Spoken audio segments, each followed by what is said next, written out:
salaamaaleykum ma am mbégte dellu si waat tey jii fii di leen présenter soir d'info ku nekk xam na ko nag boobu ba léegi ñu ngi ci Covid 19 bi nga xam ne lëmbee na réew mi nga xam ne itam tey jii am na ñetteelu cas de décès ma nga faatoo fële ca Ziguinchor loolu yëpp tey jii dinañ ko waxtaanee ak sunu gan communication bi nga xamante ni boobu ba léegi ñu ngi ko élaborer autour de la maladie ndax baax na wala baaxul ndax askan wi ñu ngi ci jaruñu am déet ci kanam tuuti dinañ ci dalal Hassane Touré sunu naataango la xam-xamam màcc ci wàllu santé publique ci deuxième partie bi itam dinañ wax ci wàllu microfinance impact bi nga xamante ni Covid 19 am na ko ci microfinance ndax nag gis nañ ni secteur yu bari fu mu ne nii dañu impacté ndax mesures yi nga xamante ni jël nañ ko ngir xeex feebar bi ci deuxième partie bi lay doon ñu war ci dalal Souleymane Sarr, membre du conseil d'administration de l'association des professionnels des systèmes financiers décentralisés ci deuxième partie bi lay doon léegi dañuy dalal ni ma ko waxee Hassane Touré maa ngi lay nuyu. maa ngi lay fay Binta. tey jii maa ngi ko wax sànq que ne Sénégal enregistré na ñetteelu cas de décès mi ngi gaañoo Ziguinchor juróom-ñetti fukki at ak ñaar la am sa réaction d'abord par rapport à ça. waaw ñu mettitlu ko. tey massawu ay mbokkam di leen ko jàll di ko jàll tamit réew mi ndax doomu Sénégal la moo fi jógee te doomu Sénégal boobu li ko fi jëlee mooy li nga xam ni tey ñun ñëpp moo ñu tax a taxaw di ko xeex muy Covid 19 mu nekk tamit loo xam ni lu jar a bàyyi xel la ndax Covid 19. mu dal nit metti na waaye mu yóbbu bakkan dafa gën a metti kon suñu gisee mu yóbbu ay bakkan dafay nekk loo xam ni daf ñuy gën a yitteel gën ñu soññ ci li nga xam ne moom la ñu war a def pour xeex boobu jàngoro. saa su nekk nag dañuy gis que le ministère de la santé dafay dresser le bilan du jour ci ñi nga xamante ni am nañu feebar bi ci réew mi am déet tey nag ministre dafa ñëw ci wax na ne am na juróom-ñaari cas yoo xamante ni yu bees la yu dooleeku si fi nekkoon li mu fi mu gën a appesantir wu nag tey jii moom mooy si cas communautaire yi nga xamante ne OMS daf ko tiitoon. te les professionnels de la santé ci réew mi itam ragaloon ko nee na Sénégal am na 30 cas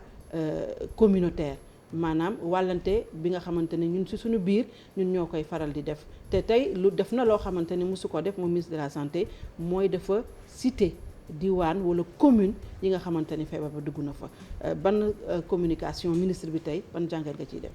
waaw xam nga mbir dina toll foo xam ni. dafay laaj nga soppi doxalin te situation bi fi mu toll ak ni mu commencé tëddee ci biir Sénégal dafay yell ci ministre bi ak ñi ko wër ñu adapté wu par rapport ak situation bu yees bi ñu adapté wu ci mooy tax parce que bu ñu umpale ni Sénégal am na ñoo xam ni ba léegi gëmuñu ni feebar bi mu ngi ci dëkk bi. am na ñoo xam ni gëmuñu ni ba léegi ñoom feebar bi mën na leen laal dañu defe ni rek feebar bu ñu jëggaani la feebar la boo xam ni ñun dañ ko war di dégg rek waruñu mën a laal tey soo gisee ministre bi wane ni ñun li ñu doon tiit boobu ba tey yegsi na waaye yegsi na déjà ci nuñ ko foogewul ndax mu ngi commencer pour reprendre expression bi mu utiliser mu ngi ñuy wër ndomba te boo xoolee image boobu ministre bi jël wër ndomba ci niñ ko xamee loo wër ndomba da nga koy mbotti kon bu ñu feebar bi naree wër ndomba yell na Sénégalais yëpp jóg taxaw parce que bu ñu sàgganee ba li ñu gis tey ministre bi lim ko ci ay communes ci ay nit yu mu jàpp. mais justement balaa ñuy ñëwaat ci le comportement des Sénégalais dañuy def taxaw seetlu ci ministre bi pour la première fois tey dafa citer ay communes mu ne communes yi ak communes yi feebar baa nga fa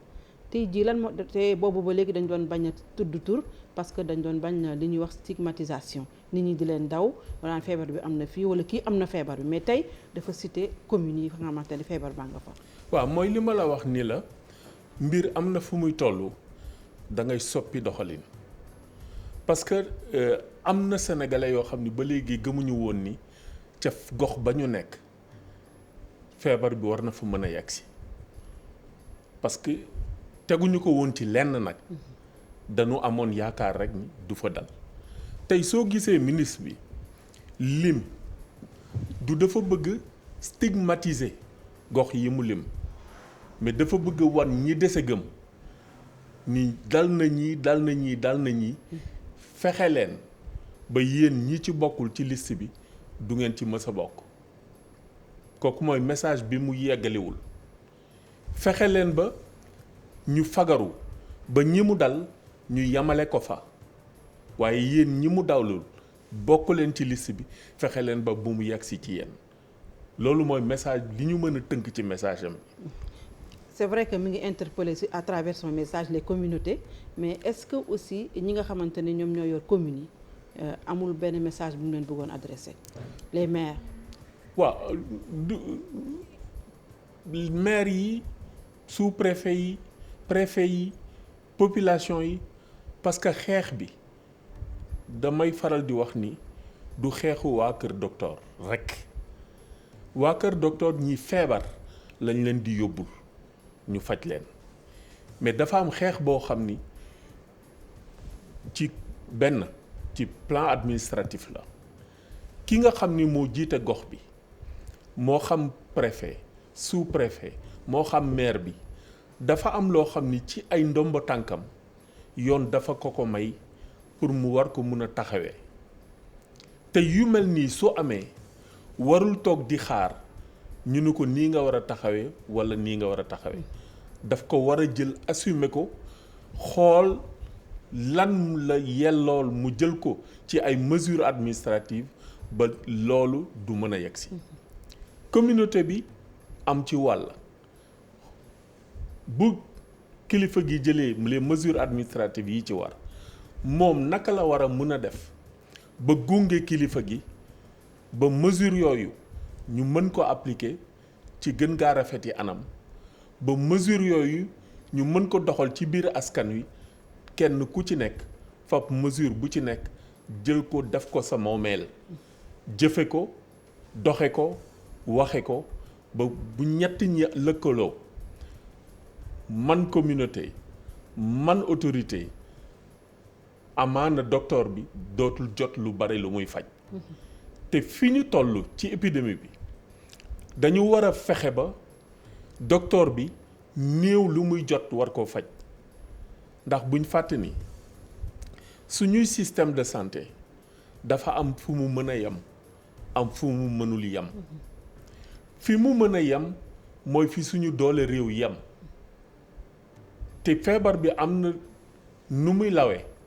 suñu doole réew ndax la muy laaj pour jànkonte ak feebar bi faj ñooñu mu laal matériel boobu muy laaj mobilisation boobu muy laaj logistique bi muy laaj amaana ñun bu ñu ko jëggaanewul ci suñu ay mbokk ci bitim réew suñuy réew ci boppam mënul taxaw jàmmaarloo ak loolu kon li ci am solo mooy ñu fexe ba yu mel noonu su amee autorité administrative bi jël ay mesures am te bañ ci yox-yox yi. yow da nga jàpp ne autorité administrative bi mesures yi nga waroon jël des na. waaw parce que dafa am mesure su ma ciy xalaat ndax dina lor ma Samba wala dina du lor ma Demba dafay daal di sooxee parce que épidémie dafa nekk loo xam ni xaarul kenn lu jàmp la loo xam ni réponse bu jàmp lay laaj luy laaj réponse bu jàmp nag nekkul loo xam ni da nga ciy seet ndax man su ma jëlee mesure bii dina arranger diw dina arranger communauté sangam wala du ko arranger la jaral jiital mooy su ma jëlee mesure bi dina aar askan wi su ma jëlee mesure bi ci benn ayubés ci ñaar ayubés dinaa fexe ba feebar bi dellu ginnaaw wala feebar bi dootu fi am mais su ma ci yoxee di ci am xel ñaar loolu mooy indi feebar bi di law parce que am na ñoo xam ni yëngaluñ ko seen yaram am na ñoo xam ni la ngay tere dañu naan comme gisuñu lu leen gàllankoor walla lu leen duma pour ñu ba ko. mais justement buñ demee ba dégg ne quand même am na ay morts te boobu léegi ñu ngi communiquer di wax ak askan wi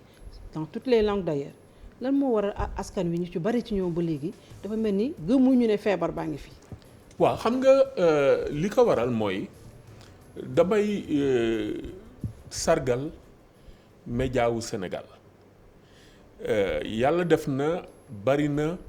ay épidémies yu ñu fekkee fii ci dëkk bi ak bitim réew mais ni ñu gis ci feebar bii média Sénégal yi taxawe ko lëkkaloo ko amul benn programme mu rajo télévision walla journal bu soppikuwul di wax suba ba ngoon ci Covid-19 kon bu dee ni ci Wassare xabaar bi kenn amatul ci xel ñaar tas na fépp mais li ci des mooy lan mooy tax ba léegi doomi Sénégal yi communauté bi mënuñu changer seen comportement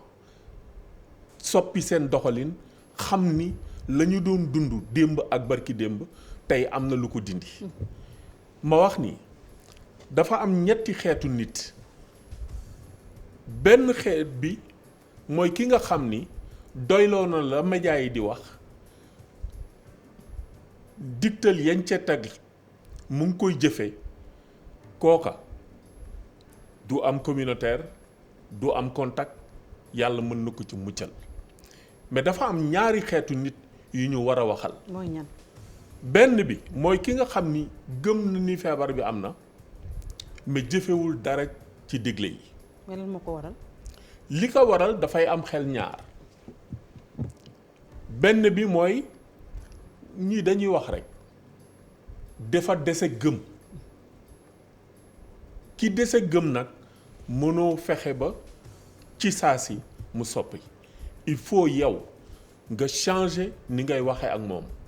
nga jox ko yeneen firnde yoo xam ni daf koy wan ni yow mii di dese gëm. comme yenn firnde par exemple. tey ki nga xam ni mu ngi des di lam-laamee feebar bi mais xamal ko ni ko feebar bi tey su duggee ci sa kër malade bi nga am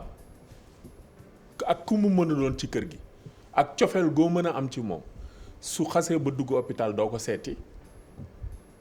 bu weesoo ñi koy faj di ko tiim di wax ak moom amul kenn ci biir kër ga ku koy tiim ba mu génn walla mar day taali mu wuy ji borom te gënalul kenn su xamee ni su sàgganee moom li ñu ko ni moytul fàggandikul ba du la dal sa njaboot boo sàgganee ba mu dal kenn ci sa njaboot mbaa yow di nga bëgg ni ñu ko tàmmee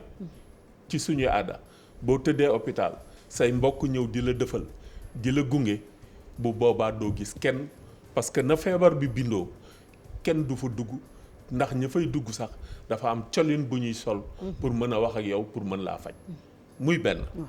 ñaareel ba xamal ko ni ko tey mar day taal yi boo amee mbokk nga sàggane ko feebar bi dal ko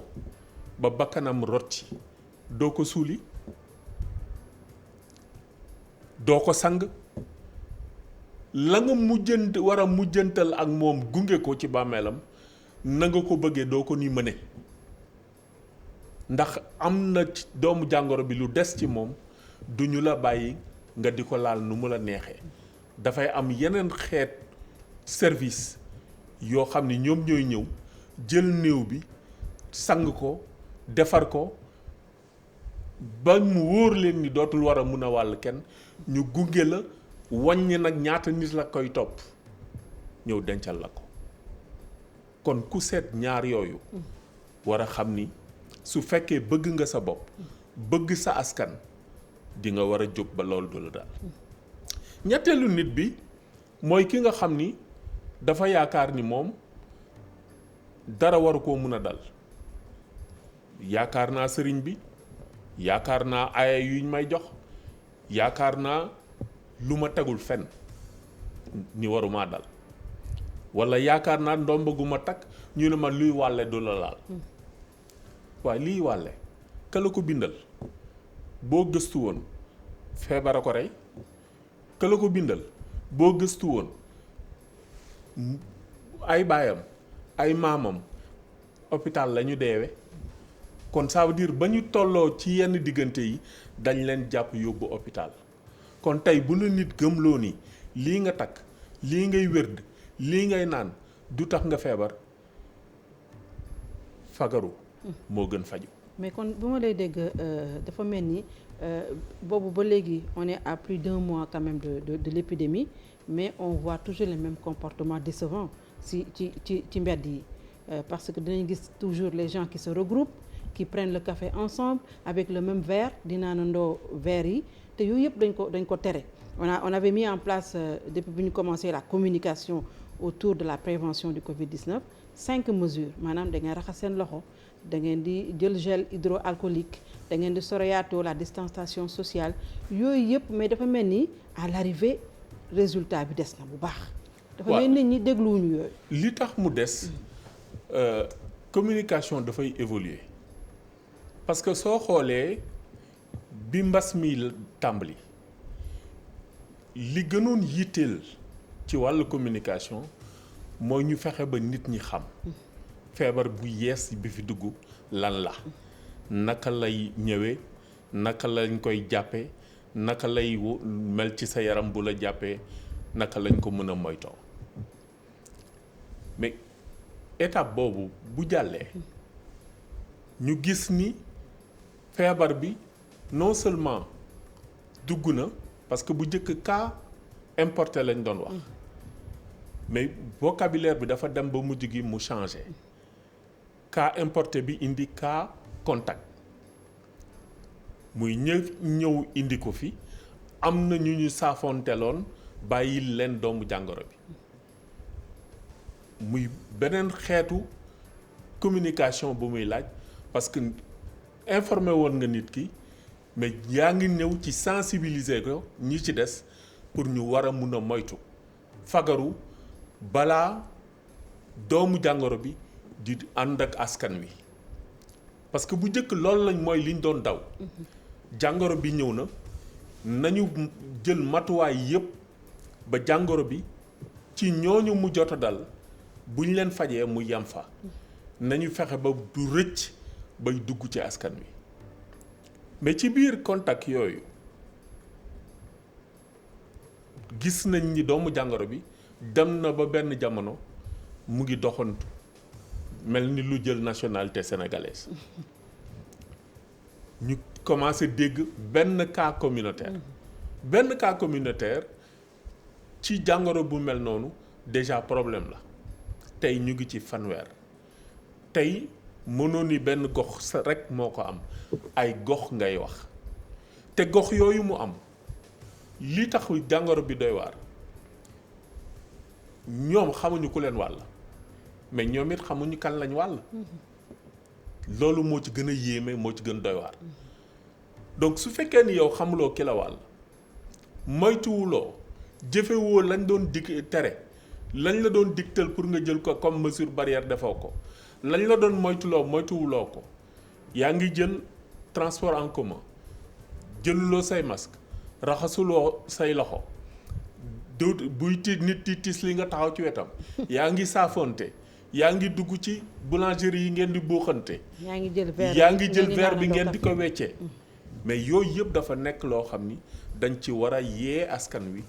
ñu xam ni doomu jàngoro bi dafa am barab yu bare mën na fa taxaw mën na fa feeñ te bu fa feeñee mën nga ko fa jëlee mais soo ko fa jëlee nag benn yow lay jëkk jàpp mais su la jàppee ba fees ci sa yaram mën nga ko jox ñeneen mais ñeneen ñooñu nga koy jox te xamuloo leen parce que daje ngeen ci boutique bi daje ngeen ci rapide bi daje ngeen ci njaganjaay bi ci bus bi kooku bu ñëwee du xam ku ko jox waaye kooku tamit xamul ñan la ko jox bu ko defee dafay daal di law ci askan wi jàngoro bi dugg na ci askan wi dëkk na fi mais li jara fagaru nag mooy ñu teel ko téye parce que bu duggee ci askan wi suñ ko téyewul mooy indi nga jékki-jékki di dégg chiffre yoo xam ni musiba la. dëgg la moo tax le ministre wax na ko sànq feebar bi mu ngi ñuy wër ndombo c'est préoccupant même pour les professionnels de la santé gis nañ ne aussi jël nañu ay mesures yu mel ni couvre-feu état d'urgence le président il parlait tout à l'heure sur une chaîne étrangère nee na suñu moytuwulee dinañ dem ba changer waat heure bi maanaam jëlee ko ci 20 heures ba 6 heures du matin indi ko 18 heures ba 7 heures du matin est-ce que boobu tamit mën na faj mbir mi. waaw ñun de dafa fekk ni kilifa bu xasee ni lii laa yaakaar ni mooy li gën dafa dul tegginu ñu ne boobu de du bu baax bi waaye bu doon suñu sagode parce que dañu gis ni waxtu yi gën a am solo ndax ci feebar bi ci la duggoonte bi di gën a am ci la wàllante bi di gën a bari du heure yooyu. yan heure la. suba gi nga xam ni kenn ku ci ne da ngay jóge sa kër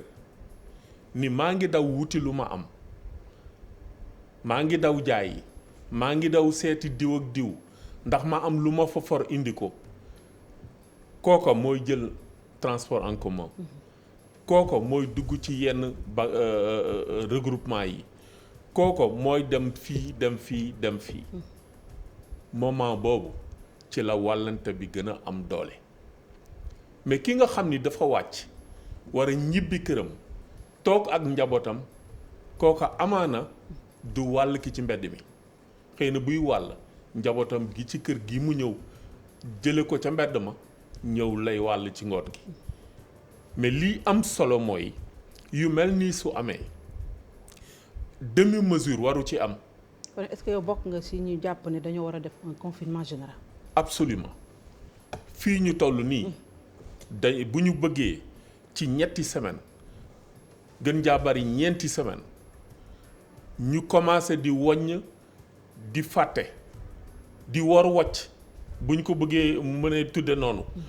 parce que cas bu ñu am dootuñu amaat bu ko tolloole dinañu jël mesure woo xam ni benn ñëpp dañuy toog ci seen kër. mais moyen des na loolu la ñu wax di moo tax mënuñu confiner ñëpp parce que am na ñoo xam ne dañuy taamu mais bu ñu seet moyen bi parce que la muy jur moo gën a metti tey bu ñëpp tëddee ni laaj mais réew mi dootul dem réew mi kenn mënu ko defar te kenn mënul fajandoo téeméeri nit gis nañ ci dëkk yu mag yi am doole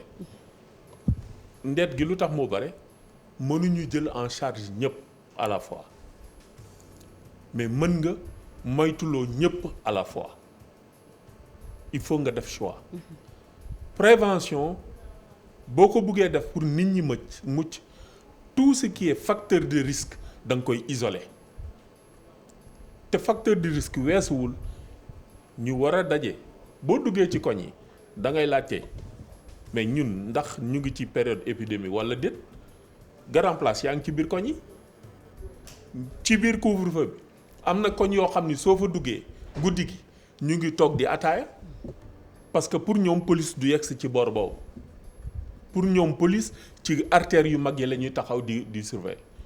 boo ñëwee bëccëg ñu ngi teg di jaay ci buntu kër yi xale yi ñu ngi ci buntu kër yi waa kan moo leen ni kiy ñëw di jënd si xale boobu jëlewu ko ca fa mu koy jënde dugal ko ci seen biir kër kon am na loo xam ne buñ fa tolloo bu ñu xool lu neex ma sàmba ak lu neex ma dem gone gu jooy moo gën mag mu jooy te foofu lañ toll bu ñu xool ni tey su ma confiné jël ay mesures radicales dina am benn waay bu ma ni man dama doon daw di wuti lu ma indil sama njaboot mais ñi doon daw di wutil seen njaboot suñu waxantee dëgg fekkatuñ dara ci biti parce que ñëwoon ci biti war a jëflante ak ñoom ñëpp daw nañ ñii jël nañ ay oto dem nañ dëkk ba taw gi ñii xam nañ ni lii mënuñu ko dékku dem nañ toog seen kër jaayatuñu nañu xool ci biti ñaataay jaay léegi kon ñaata ñooy dem jënd taxi yi dawatuñu ñu ngi gaare parce que client amatul ci mbedd mi kon nañu seet ni. parce que nit ñi déjà autoconfiné nañu seen bopp. léegi nag la ca des. di lu néew nañu leen imposer ñu toog bu ñu leen ko imposer jël ay mesures d'accompagnement comme ni ko président nësëre ñenn ñi néew doole ñu jàppale leen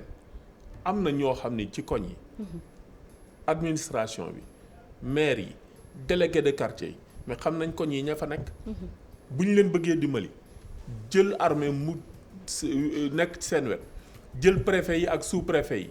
dinañu dimbali képp koo xam ni dafa laaj ndimbal mais dinañu permettre ñi feebar ñu localiser leen jël leen dem faji ñi feebarul ñu préserver seen santé parce que fa ñu nekk ku feebar du leen jege. mais en tout cas confinement général boobu ñi nga xam ne ñoo nekk docteur déjà nee nañu gisaguñu li tax ñu war ko demander en attendant donc dañuy focaliser wu ci sensibilisation bi communication bi mais est-ce que